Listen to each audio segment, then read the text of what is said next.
Wah, bagus-bagus nih Kak. Batik-batiknya ini. Ini hanya sebagian sebetulnya kan? Iya, ini sebagian dari koleksi saya yang saya kumpulkan sedikit demi sedikit. Dan ini sebetulnya kita membuat penasaran. Iya. Ada banyak motif, ada banyak warna. Dan kita semua taunya bahwa hanya batik saja. Iya. Nanti kita bisa jelaskan lebih lanjut ya. Iya. Tapi sebelumnya kita sapa dulu sahabat 7 Sketsa ya. Oke. Baik, jumpa lagi sahabat 7 Sketsa.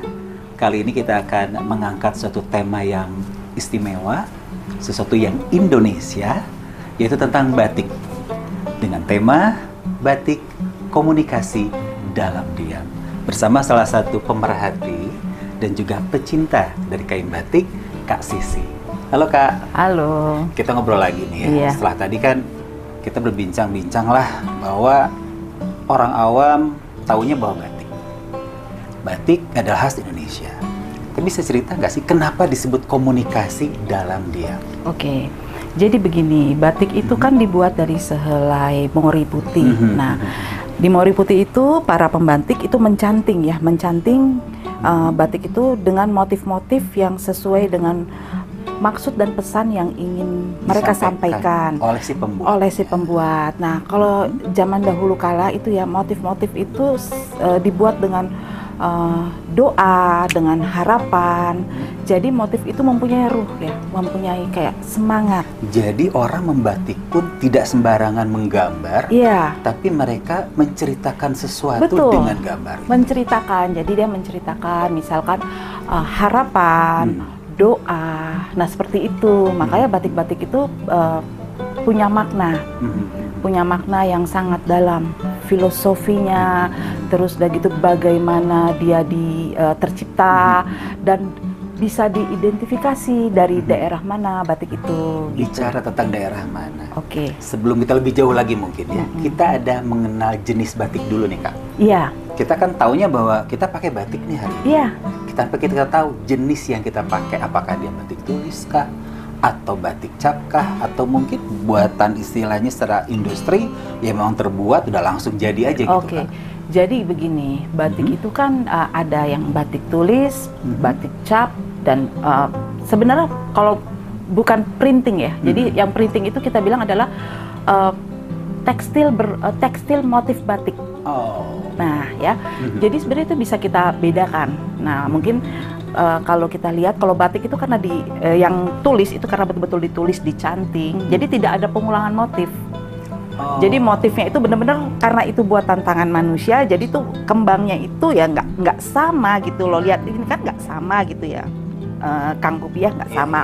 Nah kalau batik cap itu ada pengulangan.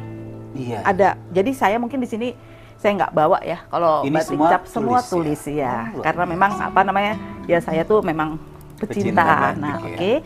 Nah itu kalau misalnya batik cap itu tuh ada pengulangan karena dia tuh pakai canting yang udah ada gambarnya, udah ada motifnya. Jadi tinggal cap. Nah, yang ceplok. Nah, yang disebut batik itu hanya dua sebenarnya.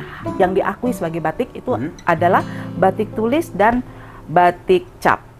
Kalau printing seperti seragam-seragam itu sebenarnya bukan batik, itu adalah tekstil bermotif batik.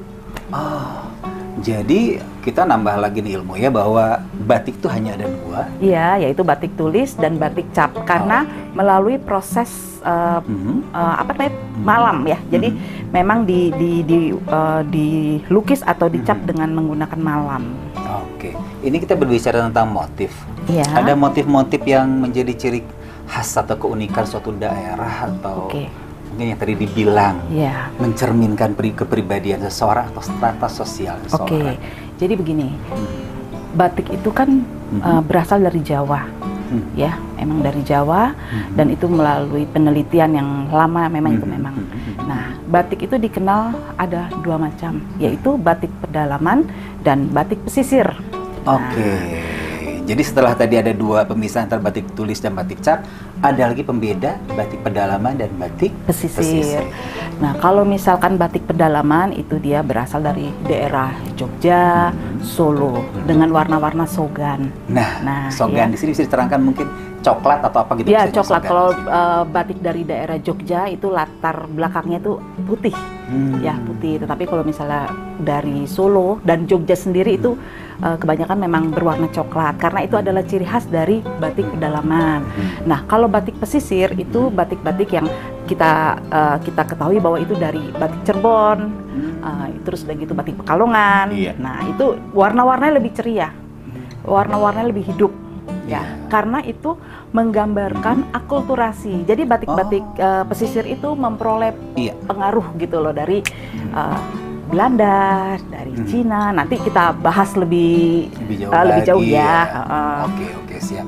Jadi kita dari awal ada pembahasan secara general bahwa ada batik itu terbagi menjadi dua secara garis besar, ada batik tulis dan batik cap. Batik cap, Lalu ada batik pedalaman dan batik pesisir. Dan kita juga tadi sudah mengulas perbedaannya, bahwa pedalaman dari warna dan juga motif, dan sama juga untuk pesisir warna lebih cerah dan cerah. Kita berpindah sekarang, lebih dalam lagi lah kita tanya ya. Ini untuk pedalaman. Biasanya yang saya tahu ada batik-batik tertentu dengan motif tertentu juga, yang seperti tadi Kak Sisi bilang mengandung filosofi yang luar biasa. Nah, ini ada beberapa yang istilahnya nggak bisa dipakai sembarangan orang gitu loh, Kak.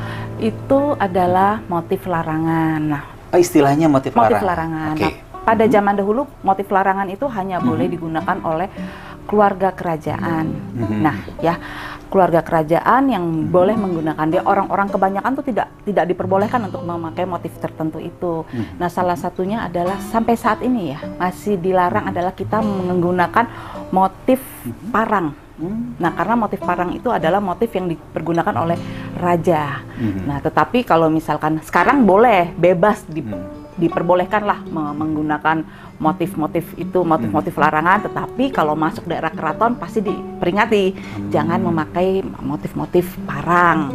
Nah, terus udah gitu mungkin saya jelaskan ada juga motif sodagaran. Nah, begini, motif sodagaran itu pada zaman dulu ada beberapa sodagar. Nah, mereka kan mempunyai uang tuh, tetapi dilarang kan untuk mempergunakan motif-motif yang dipergunakan oleh keluarga raja. Tetapi mereka bisa bayar pembatik sendiri, bisa membeli mori dengan mutu yang terbaik, ya kan? Nah, akhirnya mereka itu mendapatkan ide bagaimana motif-motif larangan itu. Nah, mereka tuangkan ke dalam kain mori ya. Nah, dan ditambahlah motif-motif tertentu. Jadi kenapa disebut motif sodagaran? Nah, itulah karena orang-orang yang mempunyai uang lebih, mereka juga ingin punya batik yang berkualitas baik.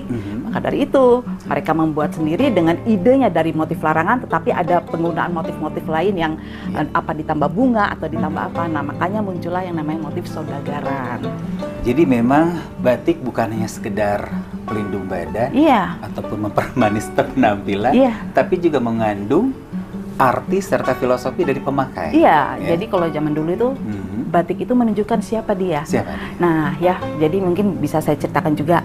Batik itu dulu merupakan kayak buat seorang laki-laki itu adalah harga diri. Jadi berapa banyak batik yang bisa dia bawa untuk melamar, itulah menunjukkan kekuatan dia secara finansial gitu. Jadi zaman dulu kalau misalnya mau lamaran, batiknya harus banyak. Kalau perlu 1 lemari. Luar biasa. Oke, kita bicara lagi tentang motif-motif tadi. Bahkan kalau tidak salah ada motif tertentu yang memang istilahnya dilarang untuk dipergunakan di occasion tertentu. Kita misalnya datang nih berkunjung ke raja, otomatis kita dilarang jangan doang pakai. Tapi ada juga batik-batik tertentu yang memang dilarang untuk hadir di occasion atau event tertentu. Ada nggak sih? Kebetulan saya bawa. Yang mana? Kebetulan saya bawa. Nah, yang ini. Nah, ya, ini merupakan batik pedalaman. Karena sogan tadi. Karena sogan. Nah, yang bisa tolong dibantu. Bisa saya bantu. Tapi ini batangnya harus di atas, maaf. Dibalik ya? Terbalik. Siap. Ini tuh punten. Nah, ini gini benar. Nah, ini ya. Nah, motif ini dinamakan motif slobok. slobok. Nah, motif slobok ini, nah ini nih motif slobok. Nah, kalau yang koleksi saya ini slobok gedebiah. Gedebiah itu adalah kelapa ya. Nah, motif slobok ini biasa dipergunakan untuk melayat orang meninggal atau ditaruh di atas jenazah. Mengandung arti? Mengandung arti slobok itu adalah lapang. Jadi kita itu agar lapang menuju ke Allah ya, menuju ke akhirat. Betul. Nah inilah yang kalau misalnya ini kan cantik banget ya, cantik sekali. Nah kalau kita kan kalau yang nggak ngerti, kita pakai deh jadi dress gitu ya, jadi kemeja. Nah kalau misal orang-orang yang mengerti, kita pakai ini ke pesta, itu bisa melukai gitu loh, ke pesta pernikahan karena buat dalam budaya Jawa. Batik slobok ini memang untuk kedukaan. Oh, gitu. Seperti itu ya Kak ya. Tapi dengan tambahan kelapa ini, ini sih apakah ini akan menjadi merubah makna slobok ini atau bagaimana? Sebenarnya enggak. Buat beberapa orang ini masih sensitif. Tetapi ada juga yang udah modern ya, maksudnya udah dipermodern. Jadi ada motif slobok, di sini ada motif parang ya kan, yang ini dipakai di luar kita. Di luar kalau misal kita nggak pergi ke keraton lah, segala macam. Nah itu biasa dipakai, no problem sih. Itu doanya supaya karir kita lancar, dipermudah. Nah itu kan. Jadi kalau misalnya kita menggunakannya sebagai seragam kantor, ya nggak masalah. Karena boleh-boleh aja sih motif slobok ini. Tapi warnanya mungkin merah atau biru. Oh tidak sogan begini ya? Iya. Kalau sogan begini nih ya. Agak-agak gimana gitu. Ada cerita lain nggak, Kak? Oh, ini mungkin ini. Nah, ini ya. Ini kita bicara tentang batik pedalaman dulu. Ya. Nggak apa-apa ya. Oke. Nah, ini salah satu motif klasik dan yang paling saya sukai. Karena memang sudah jarang sekali pembuatnya dan ini saya mendapatkannya dari kolektor. Udah bisa dibilang hampir tidak ada lagi di pasaran atau bagaimana? Untuk yang membuat ini mungkin sudah tidak ada lagi pembatik yang mau ya, karena rumit. Ini tulis juga kan Kak? Ini tulis, ya. Nah ini nih lambang kesuburan. Nah ini lambang kesuburan, ini air nih, ya. Namanya Tirto Tejo. Tirto Tejo ini adalah lambang kesuburan. Jadi ini adalah doa, misalkan yang memakai ini adalah juragan yang punya sawah banyak, atau enggak petani, atau enggak siapapun lah, saudagar. Nah dia memakai ini adalah doa supaya panennya lancar. Luar Tirto biasa. Tejo namanya. Jadi memang tidak sembarangan orang membuat, tidak sembarangan juga. Karena memang batik itu kalau zaman dulu batik itu adalah doa dan harapan. Itu Kang Rupi. Keren banget. Ada lagi yang mungkin sudah terpengaruh kalau tidak salah pada masa penjajahan Jepang. Oh Jepang. Ini lebih ke Jepang, bukan waktu zaman Belanda. Enggak, ini Jepang ya. Ini saya ceritakan sedikit. Nah, pada saat itu dikenallah yang namanya batik pagi sore. Pagi sore. Nah, pagi sore ini termasuk batik pesisir dan ini adalah buketan. Ini memperoleh pengaruh dari Belanda. Jadi bisa dilihat betapa nenek moyang kita dulu tuh sangat terbuka dengan budaya luar, akulturasi ya budaya Cina, budaya Arab, kayak begitu kan. Jadi batik pun mengalami akulturasi budaya dari banyak negara dan banyak budaya juga. Nah, karena di pesisiran kan tentunya didatangi oleh pedagang-pedagang, ya kan. Didatangi juga jadi nyonya-nyonya Belanda juga ada yang menjadi pembatik di Pekalongan, contohnya Van Julen. Nah, ini nih salah satu pengaruhnya ini adalah batik pesisir. Ya, nah tapi ini adalah motif pagi sore. Kenapa dibilang pagi sore? Jadi gini, pada zaman Jepang itu kan mori itu susah sekali. Iya, betul sekali. Dan harga itu mahal sekali. Nah, tapi pada saat itu ada tuntutan untuk membuat batik dengan kualitas yang baik. Maka dari itu mereka mempunyai ide membuat motif yang berbeda. Jadi di sini kan berbeda nih, lihat di sini kan parang kan. Nah, di sini nih motif ini nih, ya kan? Nah, ini kan berbeda nih. Nah, nanti kalau pagi-pagi dia pakai yang sini, begitu nanti sore dia pakai yang ini. Jadi seolah-olah punya dua batik. Nah, padahal batiknya itu juga gitu loh. Batik pagi dan sore maksudnya adalah penggunaannya bisa dipakai untuk dua kali gaya. Ya? Nah, jadi kalau misalnya pagi pakai yang ini nih motifnya, ya kan? Makanya bisa dilihat kenapa bunganya ini arahnya satu ke sini, yang satunya ke atas nih. Beda, terbalik kan? ya kan? Buketannya kan terbalik. Iya. Nah ini karena dipakainya tuh dua, jadi ntar dibalik gitu loh. Jadi pagi pakai yang ini, ya kan? Nah ini kan naik ke atas nih, lihat nih akar ininya kan, akar bukenya. Nah nanti begitu sore dia diputer, nah ini kan langsung di bawah nih, diputer begini. Makanya ini disebut batik. Dan ada parangnya di sini ya. Nah ini batik pagi sore. Jadi rupanya orang-orang zaman dulu tuh akalnya juga udah panjang berkembang. Oh ya, mori mahal tapi gue tetap pengen pakai batik yang keren, udah dibikin lah ini. Oke, siap. Ini juga bisa kita lihat bahwa ini pesisir karena memang warnanya lebih cerah. Warna cerah ya, ciri khas pesisir. Nah, terus perlu juga saya sampaikan kalau misalkan warna merah ini yang terbaik itu adalah dari lasem. Karena mungkin pengaruh air ya, mungkin pengaruh air atau apa. Jadi pembatik-pembatik zaman dulu itu kadang-kadang memesan blanko. Jadi pori putih tapi cuma ada warna merahnya. Tapi nanti dikirim ke Solo atau dikirim ke Jogja. Mereka tinggal nambah aja isen-isennya. Ini namanya isen-isen ya. Nah, nambah aja isen-isennya. Terus udah gitu. Tapi udah ada nih warna-warna merahnya, blankonya. Gitu, saya punya tapi sayang saya nggak bawa, jadi memang itu untuk koleksi sih ya. Betul. Saya ingin punya, wah kayak apa sih blanko yang mentah gitu. Luar biasa, nambah lagi lah ilmu kita semua ya. Ya kita sama-sama belajar lah Kang. Oke, terus gini loh, ada pertanyaan bahwa kenapa kalau kita bicara tentang batik, ada orang bilang bahwa apa sih batik? Sementara ada yang bilang bahwa saya bangga dengan batik saya dan batik saya memiliki harga yang mahal. Iya. Dan terkadang memang fantastis untuk ukuran sebagian orang ya. Iya. Bukan sebagian lagi, kebanyakan orang. Iya. Bisa cerita nggak sih kenapa sampai semahal itu harga satu kain batik? Jadi gini, banyak kan selama ini orang menganggap bahwa kita menyimpan uang itu hanya dengan emas, hanya menyimpan uang itu dengan bermain saham. Nah ini sebenarnya batik itu bisa juga sebagai investasi. Oh, oke. Jadi ada cara investasi baru selain emas? Bukan investasi baru, jadi gini ini, tapi ini hanya dikenal di kalangan penikmat batik seperti saya.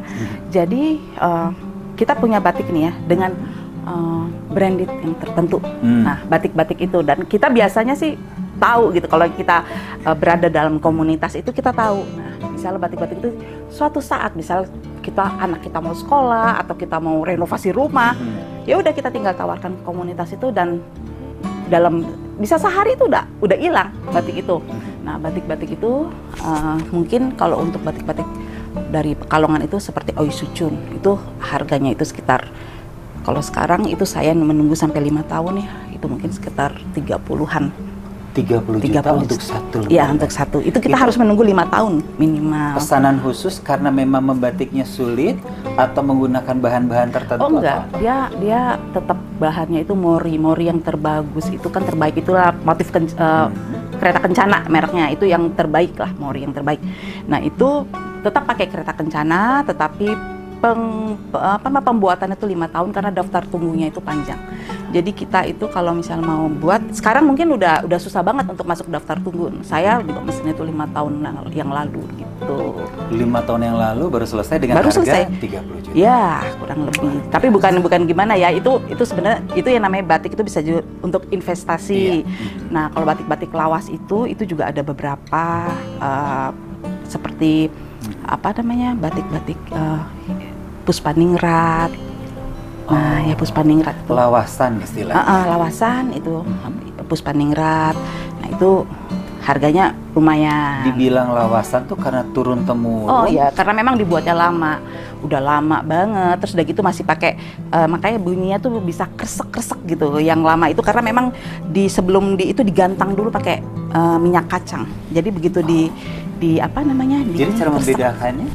Enggak, jadi kain-kain lama itu kalau misalnya kita pegang gitu ya, terus gini loh, kayak kresek-kresek gitu loh. Oh, beda dengan batik buatan baru? Beda.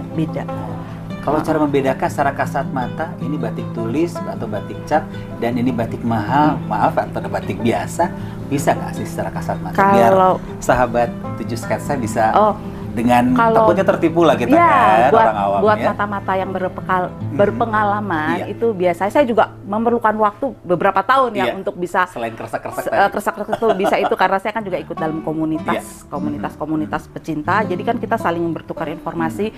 Memang kita bisa melihat ya sepintas lalu gitu kan. Seperti apa ya kalau misal kayak kita yang memang pecinta, jadi kita bisa melihat kayaknya nih batik ini memang ada ruhnya, dalam artinya bukan ruh gimana ya, bernyawa gitu, betul-betul hidup. Bernyawa dalam tanda kutip. Dalam tanda kutip, karena memang kan dibuatnya itu ya dengan doa, dengan harapan, dengan perasaan. Ya bisa dibayangkan sesuatu yang dibuat dengan perasaan itu seperti apa sih gitu loh.